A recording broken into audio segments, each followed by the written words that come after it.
It is also happening domestically here in the United States, and people are being trafficked by individuals that they know and oftentimes love. And our organization has the opportunity to work with youth survivors. So I think that's probably the number one misconception. It's an over there or outside thing, but in reality, it is happening here. It's happening in our backyards. Yes. Yeah. Hi friends, you've made it to Karina Faith Diaries, your new go-to spot for real talk about the journeys that shape our faith. I'm Karina, your host, and I'm super excited to chat about real-life struggles, wins, and everything in between. This is all about honest conversations, lifting each other up, and the power of a relationship with Jesus. Whether you're here to learn, connect, or to get inspired, let's get started together. Thank you so much for being here, Trisha. Welcome. Thank you, Karina. We feel very fortunate for the opportunity to talk with you today and share more about Ascent 121. Me too. Yes. So just so you guys have a little background story, I have been sort of partnering with Ascent 121 ever since I discovered their story and did the prayer walk, which we're going to or prayer drive, which we're going to talk a little bit about that. Yeah. And they are located here in Indiana. And usually at the end of the year, I partner with them to match donations from, my followers on Instagram and people that I know, because it is such great work that they do. I have walked their facilities. I have to kind of learn a little bit about everything that you guys do. And I believe it's just incredible work. And so it's my way of giving back. And so ever since having the Karina Faith Diaries, I wanted to highlight a organization at the end of the year, especially, but at the end of the season too. And what better time to have you guys over? Well, we're so grateful. Good. Being a nonprofit, any donation is a gift. So, yes. Well, at the end of the year, I usually tell people a little bit about the organization, but obviously I can't, I can't explain everything. So today we're going to dive deep into what Ascent 121 does and all of that. But before we start, can you tell us a little bit who Trisha is? Yes. So, I am a licensed clinical social worker. So I very much identify as a social worker. So I've always cared a lot about social justice and equity and, creating spaces for all people to be welcomed, which is really part of what drew me to Ascent 121. And so I know we'll talk a little bit more about what our actual work is, but the issue in particular I was drawn to in college and had a very naive view of it, but just really kind of felt like I want to get involved with this in some capacity. And so ended up going to grad school, getting my master's in social work. And then a few years later, I was able to meet the current COO of Ascent 121. And that's been my journey ever since. And wow. So, yeah. And I love women's basketball. So go Fever. Yay! We are all into women's basketball here lately, guys. It just hasn't been the case for Indiana, but very, very exciting. So what when you say you had a naive view of the industry, what can you tell us a little bit? Because I feel like a lot of us do. Yeah. Well, it's a very complex issue. As you know, you've participated in some things with our organization, but I think the number one thing is a lot of us, and myself included, think it's something that happens over there outside of the United States, or people are brought in to the United States to do it. And those things are all true. It does happen in other countries, and some people do get brought in specifically to be trafficked, but it is also happening domestically here in the United States, and people are being trafficked by individuals that they know and oftentimes love. And our organization has the opportunity to work with youth survivors. So I think that's probably the number one misconception. It's an over there or Yes. outside thing, but in reality, it is happening here. It's It is. happening in In our our backyard. backyards. Yes. Yeah. I remember So, saying this. So Ascent 121, this is something that everybody can sign up to do. They do like a prayer, our prayer journey. prayer Yep. journey. Can Yeah. you explain what that is? I would love to Yes. explain what that is. So if you go to our website, Ascent, ASCENT, 121.org, you can find information about the prayer journey. We do those monthly. Our next one will be in January 2025.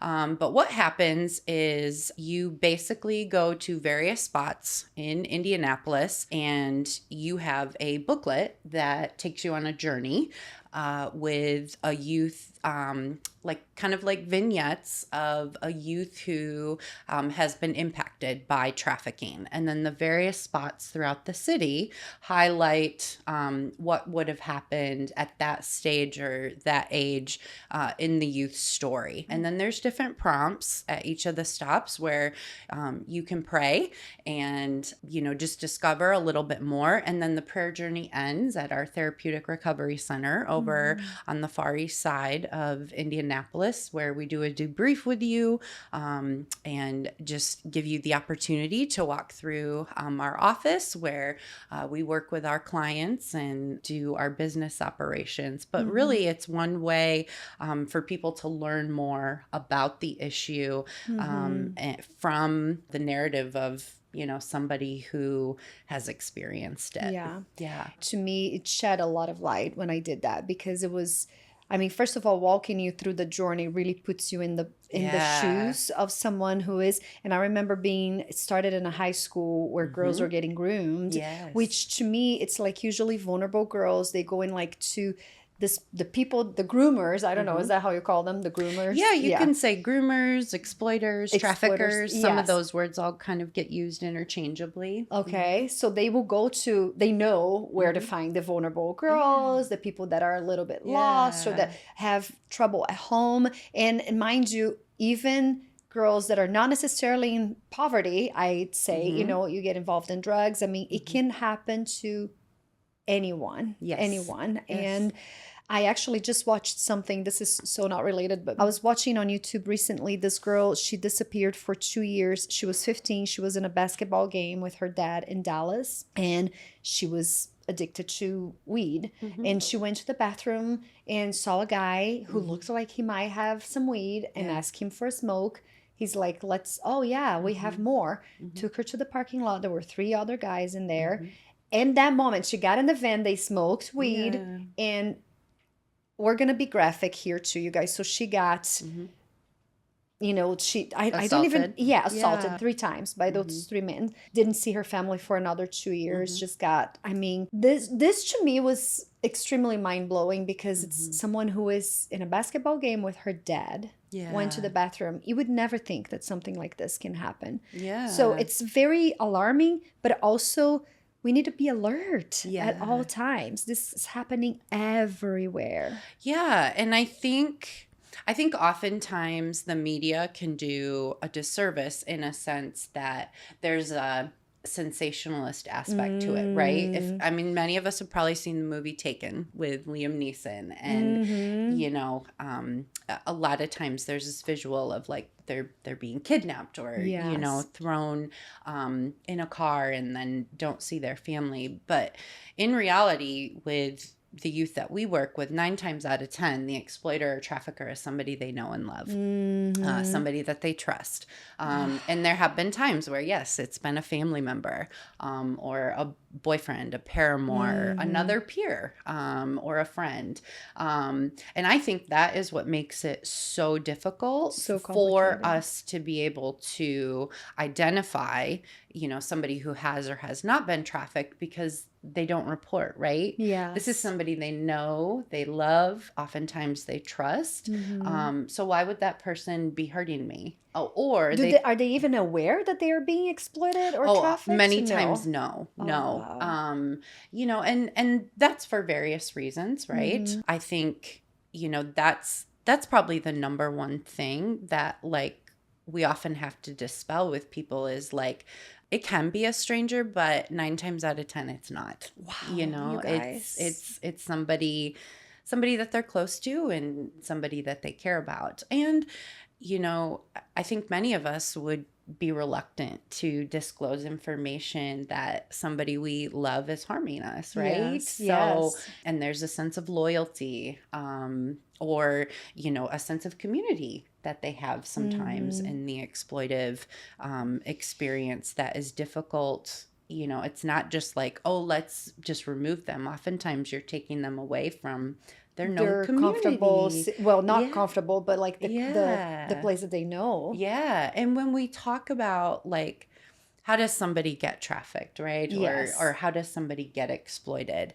We talk a lot of times about vulnerabilities. And so for some people, it's like, oh, like the example you used about wanting to go smoke, weed or maybe use a different substance. That Sure. can definitely be a gateway Yeah. into it that an exploiter would take advantage of. Maybe sometimes you're trying to help pay the rent or keep the lights on for a parent. You've gotten in fights at home and you don't feel like you belong, so you run away, and then get accosted by some people who offer you a sense of love and belonging. So it can be for various issues, but I think that's why it can impact anybody. We all have vulnerabilities, right? Sure. So being mindful of like the fact that exploiters can be really adept at, for lack of a better word, exploiting Yes. those vulnerabilities. And then when you talk about, a youth who has, their brain's not fully developed, and many of us can probably reflect on our own adolescence. We want to belong. Yes. So I think that's just a really critical piece that the public just often doesn't grasp about this issue.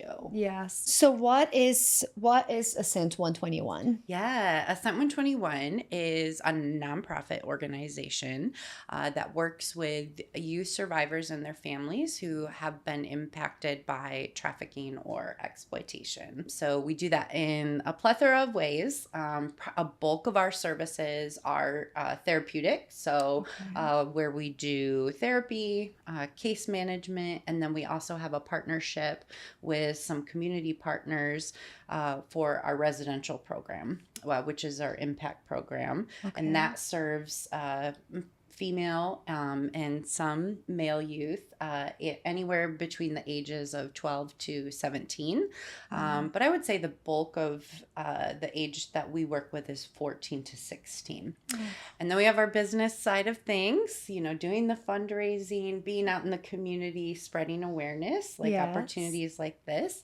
And then my job now is primarily doing consulting and training with other providers on this topic. Maybe they want to start a new program or their organization wants some training on what trafficking is. How can we work with survivors who are impacted by this issue? And that's through our LIFT program. But that is in a nutshell what Ascent 121 is. And so you guys have the residential program, which means that they are in there 24/7. They're living there in the facility. And then you also have the non-residential. And then that means you go to the youth and then you work with them. And that's something we really hang our hat on is our continuity of care. So we will follow the youth wherever they get placed. Most of our referrals come from child welfare or juvenile justice. I was going to ask that. And we sometimes get private referrals too, as well, or people find us through a Google search. Oftentimes, if they're involved with child welfare or juvenile probation, they're moving through different placements. So, could be home, could be a residential program, foster care, a group home. So one thing we hang our hat on is we will follow the youth wherever they go. To continue that. To continue the what you care started. and also have somebody remain a constant in their life, because so many times they're having to rehash their story. Oh gosh, Or yeah. I mean, if any of us have been in therapy, we know how hard it can be to start with a new therapist. And so to Yes. have somebody who's sticking with them throughout the process, that's person-centered care. And we care a Yes. lot about that. I love that. I used to volunteer as a casa. Yes, I did that for a little yeah. bit too. I couldn't keep going because it was just a lot, and I had little kids. I don't know what I was thinking, but I just hear the stories, and I'm like, I feel like I need to do all the things, but we shouldn't do all the things. Like you need to follow your calling. But that kind of opened my eyes to the level of unconstantness, is that even a word, that the people that these kids have. So it's like so many different social workers, so many different people, so many different lawyers, so many different judges, so they see so many people, and even home placements, right? So it's there's nobody as a constant. So that is such a huge thing that maybe people don't really fully understand how important that is. I love that you guys do that. I remember talking to Danica too, and she said you guys have like cars that you use for that kind of thing, that you have to, like, there's so many things that need to be in place in order for this to happen. And anyway, I love the work that you guys do. So, okay, once you get a referral, then what does that process look like? Typically what happens if the referral is for our residential program, we have a 45-day assessment period and we make recommendations. They also get some psychological testing, and then that gets submitted to the court, and whether they stay or in the program and continue, or if another placement is warranted, we'll make that recommendation. If it's a community-based or home-based referral, then we'll go to the home, meet them, and get started with services. But there's an assessment process that happens at the beginning to kind of determine, okay, what kind of intensity level of services is needed, and maybe do we need to put some additional supports in place that we could also provide for the family as well. Okay. The name Ascent 121, that comes from a psalm, right? It does. Can you tell us what Yes. it is? Psalm 121, which is a psalm of ascent. It's the one that starts, I lift my eyes up to the hills, where does my help come from? It's one that really means a lot to our COO and one of our co-founders, Megan Jessup. And we often say, given the fact that Ascent 121 is faith-based, it's not how we do what we do, but it's why we do what we do. I love that. And there's a few reasons for that. The sad reality is that sometimes some of these youth have experience with religious trauma, or they have been exploited by a pastor or somebody in a church or religious setting. Yes. And so it's important in any aspect of their care, in their time with us, what ways can we offer them agency, choice, and control, right? So that includes, do they want, spiritual care, explore spiritual that, direction? yeah. Do they want to explore that? They drive that. We do not. Now, there are some things that have been made available, like in the residential program, there's a chaplain. They do chapel. There's been times where we've taken youth out into the community to attend a church service. Some youth don't identify as Christian, so connecting them with their faith traditions. But again, it's client led. Okay. Because we're very mindful of the fact that oftentimes religion has been used coercively. Yes.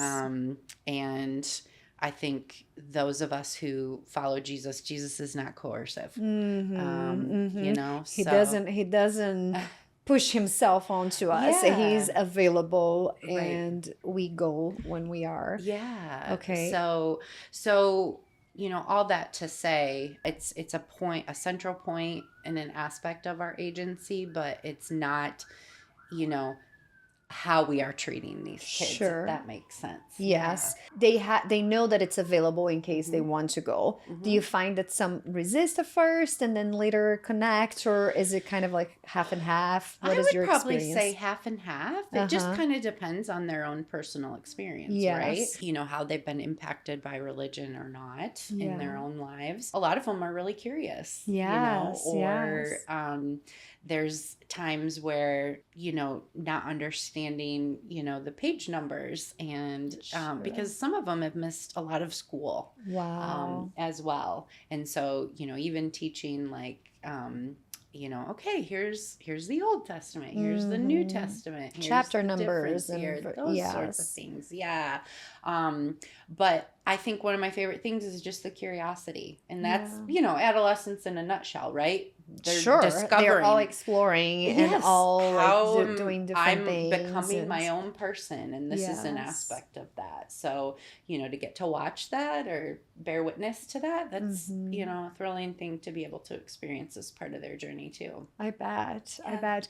How about you, like doing this kind of, the work it can be very heavy, learning about things. I Extremely. can't even imagine. I mean, knowing teeny tiny little bit that I hear, it's hard. Yeah. How do you take care of yourself? Like, what's your relationship with God? And Yeah, well, I'm in therapy myself. okay, I think we all have to. I think that's a critical piece, right? Okay. You need a space to process your own experiences and your reaction to it, because that can't impact when you're doing a 100%. session with a kid or, a family therapy session. So, taking care of yourself includes like, okay, let me process how this is impacting me, how this is affecting me. Because I'm human. I'm very Yes. human. Oh, And the literal definition of compassion is to suffer with. And so I think when you sit in that and you get to enter into these stories that, really you kind of get a glimpse at the worst of how humanity can treat each other, it can leave you feeling kind of hopeless, right? And then all these existential questions come in, sometimes even about like God or faith or like, where are you, in this, or how does this happen? Oh, it's And so hard to try to understand. yeah, It's like very... and you can really drive yourself crazy Yes, asking those questions. 100%. But yeah, so primarily therapy, and then I would say, leaning on your own community. It's really important in this work to have other identities. So, for some of us, we're also mothers, or we're aunts, or we're daughters, we're sisters, we're friends.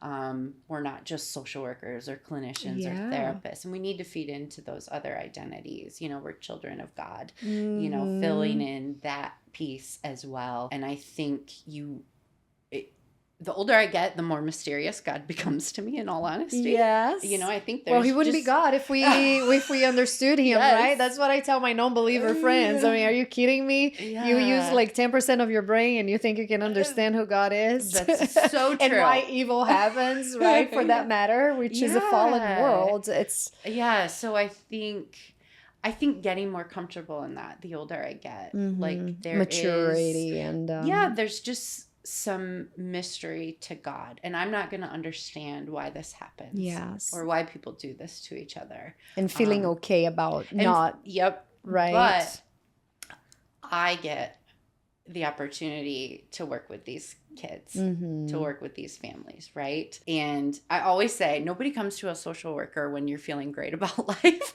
That is so Right? true. Oh gosh.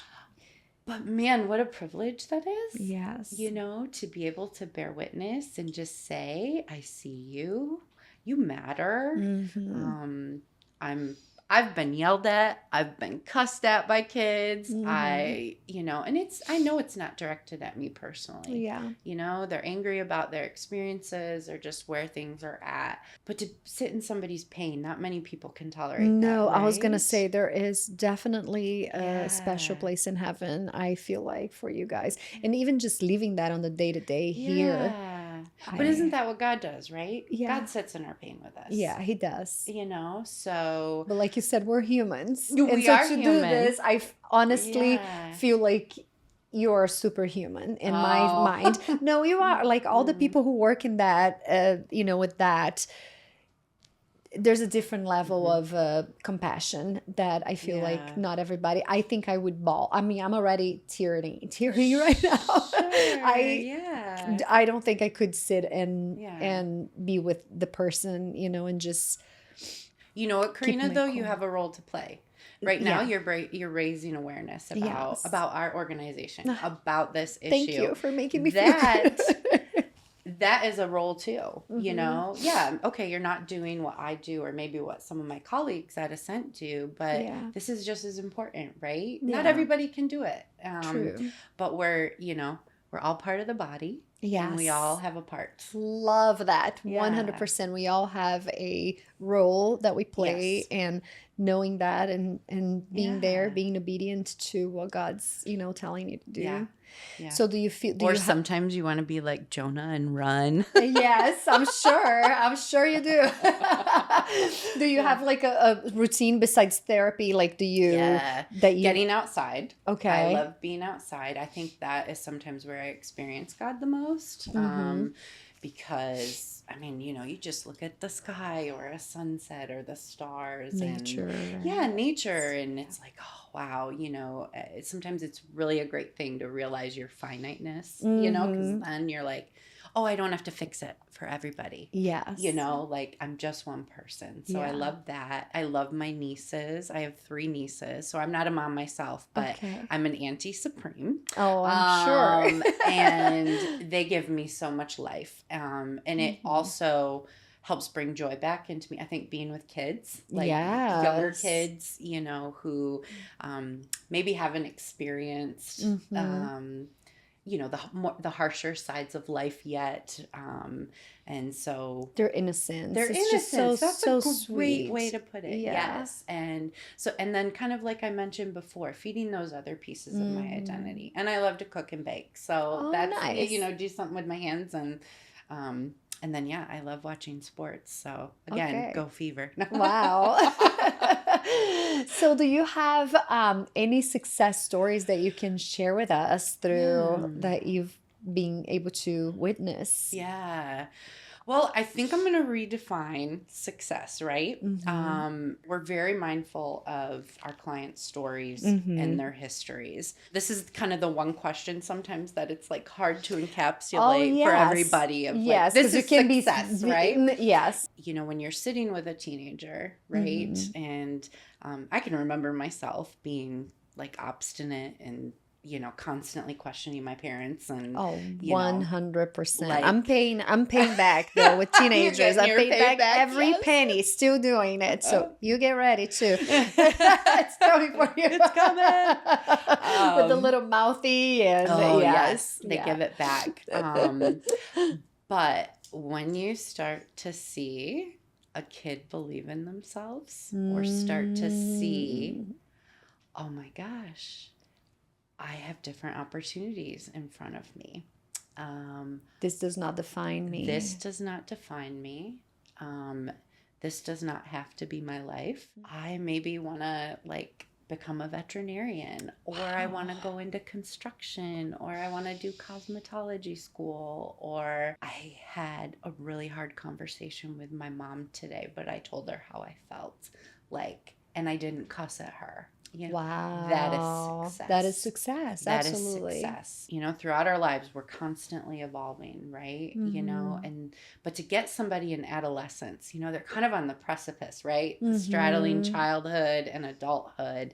And to be able to see someone start to believe in themselves, or just to even think something different.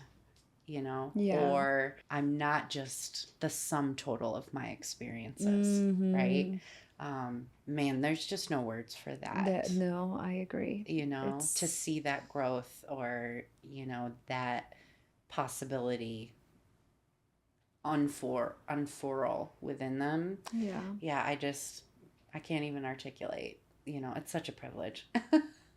That's incredible. Yeah. That really is amazing. What do you feel like parents, like for us that are navigating the teenager years and it can be so extremely challenging, what are some of the things that we can do or some of the signs that we can see? Yeah, that's a great question. I think one of the most important things is talk to your kids. Teens can be hard, right? They'll push you away, yes. right? All the time. But keep pushing back. You need to always be the soft place for them to land. So know who they're hanging out with, who are their friends, talking to them if you notice. I mean, parents oftentimes know their kids the best.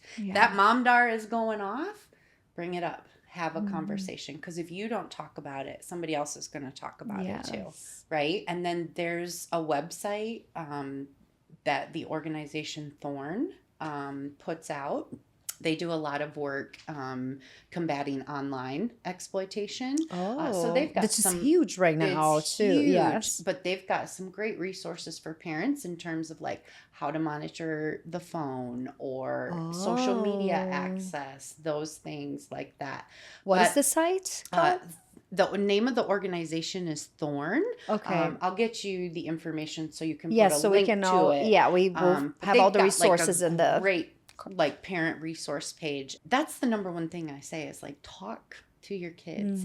Put the screens down, have dinner together, know their lives, know their friends, because you know exploiters are looking for those vulnerabilities, right? If your kid doesn't feel like they, you know, are loved or that they belong in your home, they're going to seek that elsewhere. They will. So making time to connect with your kids is so critical. And don't be afraid when they get snarky back. No, it's just so push hard. back. Yeah, I mean, I walked through a very difficult, painful situation, and she pushed us away so much to the point that we would be talking to the other kids of like, help us, you know, like we don't know.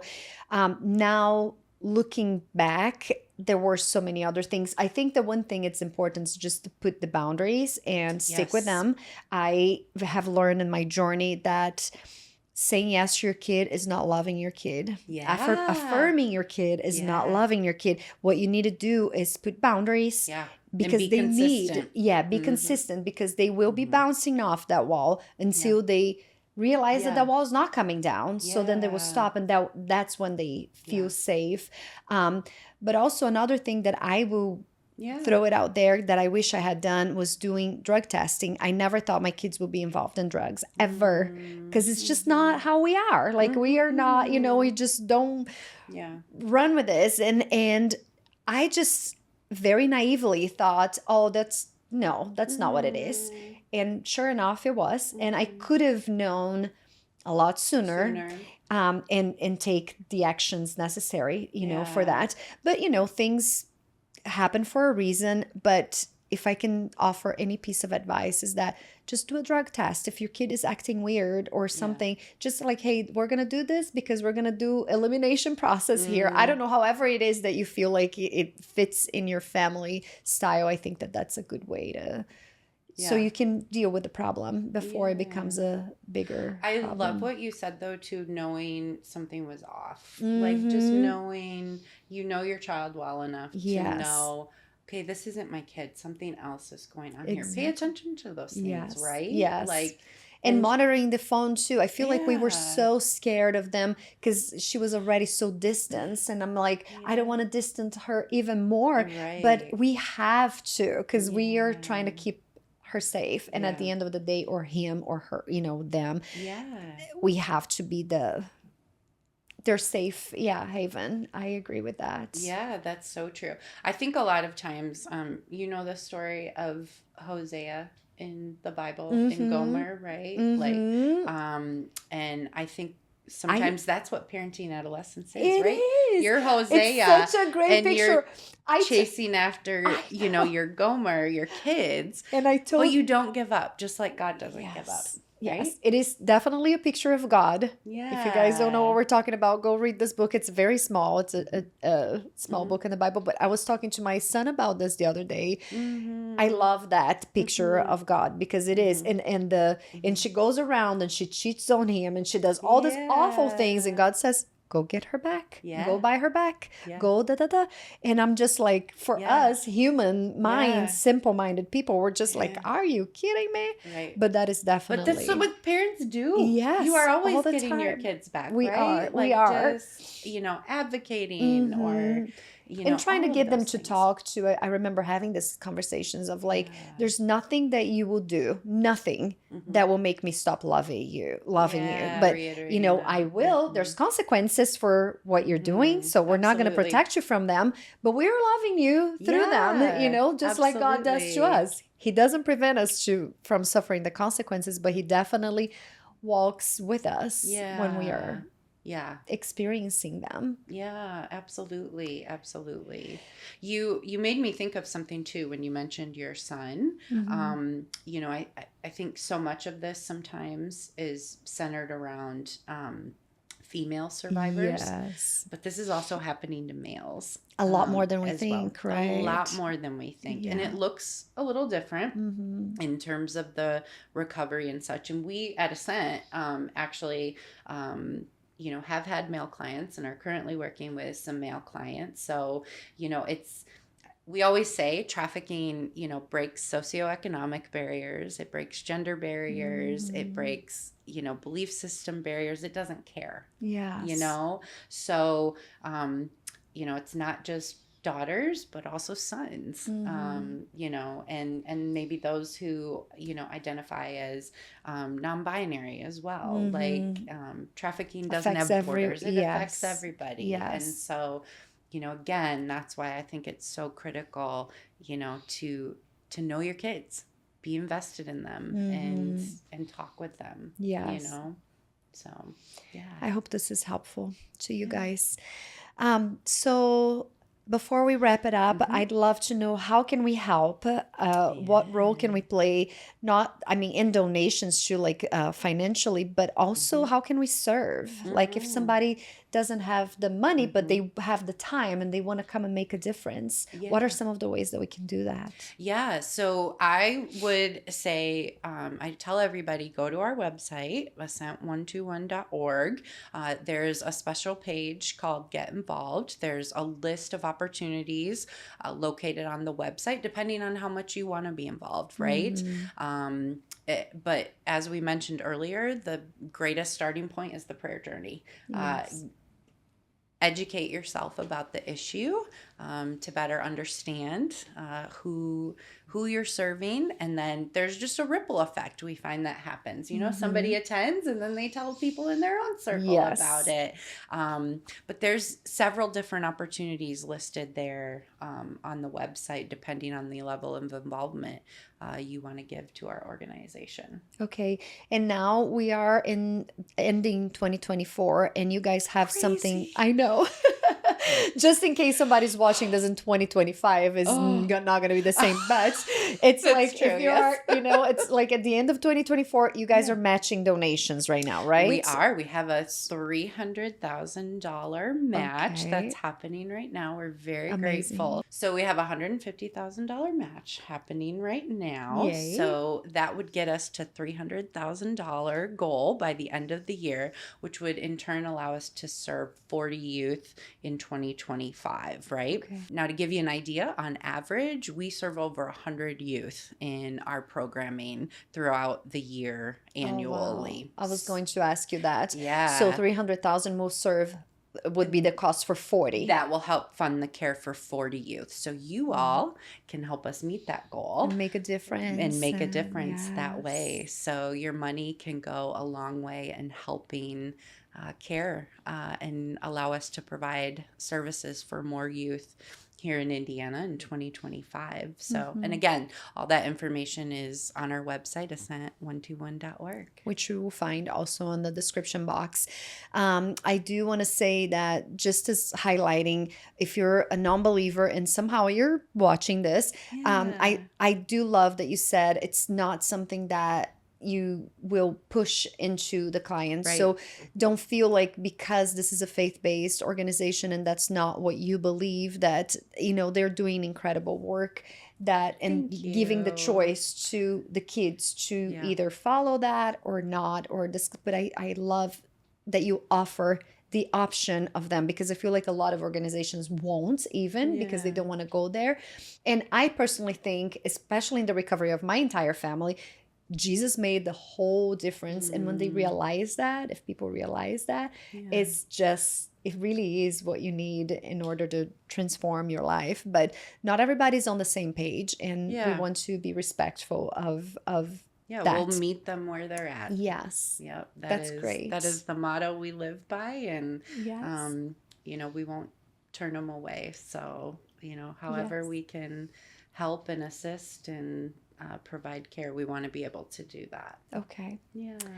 Well, thank you so much for, first of all, the work that you guys do, for taking the time to come here and telling us a little more. If there's any questions that you guys have that we haven't touched on, feel free to leave it on the comments, and I will personally reach out to you guys and try to, you know, get back with you, because, or you can always go to the website too if you want to skip the middleman. That's myself. But I think that it's important to get this conversation started and to raise awareness and all of that. So yeah, well, Karina, we're so grateful for that. Again, thank you so much for this opportunity. And if you've made it this far, thank you for sticking with us and caring enough to learn more about this issue. You know, anytime we're able to amplify the work that we are doing, we're grateful for those opportunities. So thank you sincerely. My pleasure. Would you like to say a prayer to end, or do you want me to? Oh, I think you. Okay. Yeah, you've got that like Holy Spirit energy. Oh my gosh, can feel thank it. you. All right. So I'll close us in a little prayer. Lord Jesus, thank you so much for the opportunity to talk to Trisha and to raise awareness for this youth that's going through unspeakable things right now, Father. We know that this is not your plan for them, and that you put us here to make a difference, Father, and we want to step in and be obedient to you and do what we can do, whether it's donating or serving or being there in our time, or even getting on our knees and praying for them, Lord, praying for the staff, praying for the kids, and that your will be done in their lives. In Jesus' name I pray. Amen. Amen. Thank you. Thank you. Yay.